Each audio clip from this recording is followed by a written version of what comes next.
Hi everyone, Lexi here. I had a chance to check out Dragon Quest 1 and 2 HD 2D Remake this past week, and I've got 5 key takeaways to share. I also got to visit Square Enix's LA office, which was surreal. I'll be posting pics from the visit on TikTok and Instagram at LegitLexine, so check those out afterwards. And big thanks to David Vink for the video footage. For those who've never played the originals, Dragon Quest 1, 2, and 3 were originally released in the West as Dragon Warrior 1, 2, and 3 on the NES. Dragon Quest 1 had you playing as a solo hero in one-on-one battles, while Dragon Quest 2 introduced a full party similar to Dragon Quest 3. But unlike Part 3, where you create your own party members, Dragon Quest II features fixed characters who are more deeply woven into the story. That approach aligns more with the Final Fantasy style of storytelling that many players might be more familiar with. The footage you're seeing in this video is B-roll provided by Square Enix, since the build we played was still a work in progress, and we weren't allowed to record gameplay ourselves, which is also why I went with this format today. But enough setup. Let's get right into it. Let's kick things off with a headline you'll be hearing everywhere today: the release date and platform details. Dragon Quest 1 and 2 HD 2D Remake launches on Thursday, October 30th, and it's coming to PS5, Xbox Series X and S, Switch, and PC. But that's not all. Square Enix also confirmed a version for the Switch too. The only detail we have about the Switch 2 version is that it's being developed specifically for that platform. That likely means it'll take advantage of the Switch 2's new hardware and features, and I'm really excited to see what that might look like.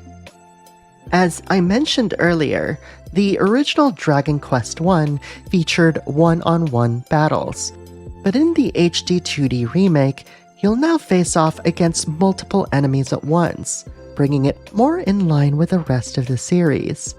Now, a solo hero battling groups of monsters isn't exactly new in RPGs, but I have to say, Square Enix did a great job balancing this change in the build I played.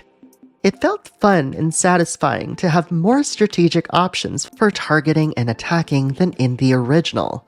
And just like the subtle tweaks in the Dragon Quest III HD 2D remake, this change still preserves the spirit of the original game, while adding just enough freshness to keep things interesting.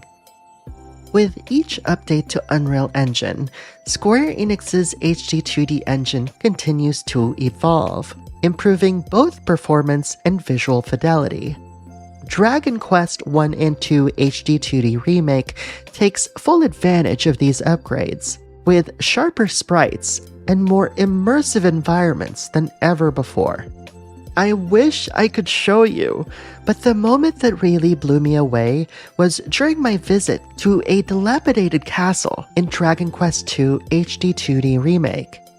The way light diffused through dust and miasma in the air was stunning. It added a cinematic weight to the scene that perfectly set the mood for the cutscene that followed. It's a great example of how the remake enhances atmosphere while staying true to the heart of Dragon Quest II.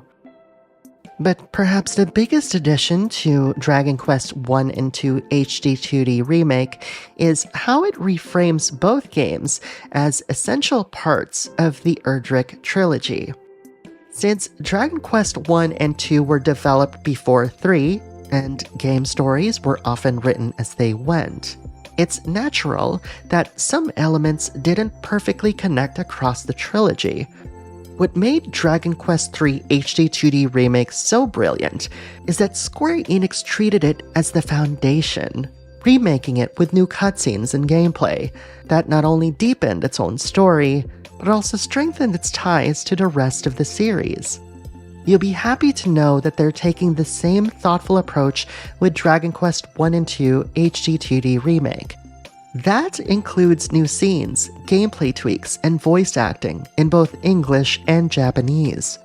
The goal is to create a cohesive and emotionally rich experience, one that not only bridges all three titles, but builds towards a finale that truly honors the legacy of the trilogy. And since Dragon Quest II is the chronological conclusion, Square Enix is clearly making sure that this final chapter lands with impact. Based on everything we've learned so far, Square Enix confirmed that the combined main path for Dragon Quest I and II HD 2D Remake will take around 50 hours to complete, just like Dragon Quest III HD 2D Remake.